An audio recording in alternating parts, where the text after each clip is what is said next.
दरअसल बीजेपी के कुछ नेता कई दिनों से इस तरह की बातें कर रहे हैं। राजस्थान के नागौर से बीजेपी के उम्मीदवार ज्योति मिर्धा भी 30 मार्च को कुछ ऐसा ही कहते सुनी गई।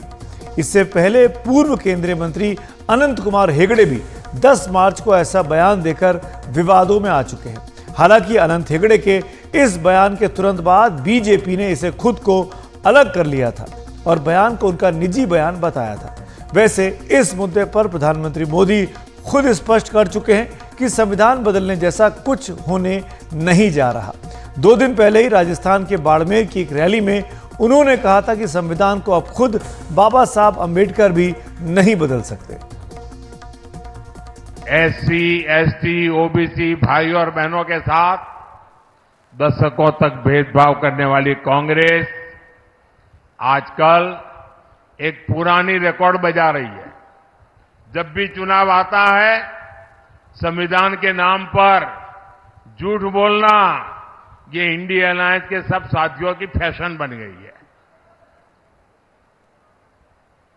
वो कांग्रेस जिसने बाबा साहब के जीते जी उन्हें चुनाव हरवाया, जिसने बाबा साहब को भारत रत्न नहीं मिलने दिया, जो वो कांग्रेस जिसने देश में आपातकाल लगाकर संविधान को खत्म करने की कोशिश की, आज वो मोदी को गाली देने के लिए संविधान के नाम पर झूठ की आड़ ले रही है।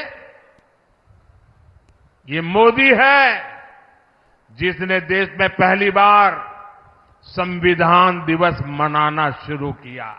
ये 400 सीट की बात देश की जनता ने इसलिए की है कि आपने 10 साल पार्लियामेंट में मुझे अच्छे काम करने के लिए रोकने की लगातार कोशिश की है और इसलिए देश आपको कांग्रेस को सजा देना चाहता है और साफ कर देने का मन बना लिया है। और जहां तक संविधान का सवाल है, आप मान के चलिए और मोदी के शब्द लिख के रखिए, बाबा साहब आंबेडकर खुद आ जाए तो भी संविधान खत्म नहीं कर सकते हैं।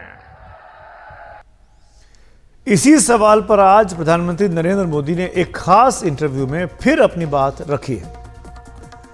कांग्रेस कहती है कि बीजेपी और खासकर मोदी जी इस विविधता को अप्रिशिएट नहीं करते, एक रंग में ढालना चाहते हैं और अगर 400 सीट जो आप कह रहे हैं अगर वो आ जाता है तो संविधान रद्द हो जाएगा। एक ही भाषा, एक ही रहन सहन, एक ही तरीका होगा और वो है जो मोदी जी कहेंगे।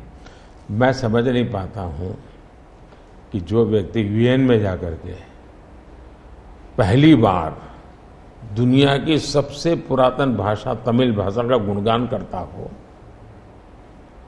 किस आधार पर उस व्यक्ति को आप ऐसे आरोप लगा रहे हो? मेरा तो मत है, और मैं जब कपड़े अलग अलग राज्य के पहनता हूं तो उनको ये परेशानी हो रही है। मुसीबत उनकी है कि वो एक सांचे में देश को डालना चाहते हैं। हम तो विविधता की पूजा करते हैं, हम विविधता को सेलिब्रेट करते हैं और मैं हमको हर एक को कहता हूं, जैसे हमने कहा कि भाई डॉक्टर बनना है, इंजीनियर बनना, मातृभाषा में क्यों नहीं बन सकता है?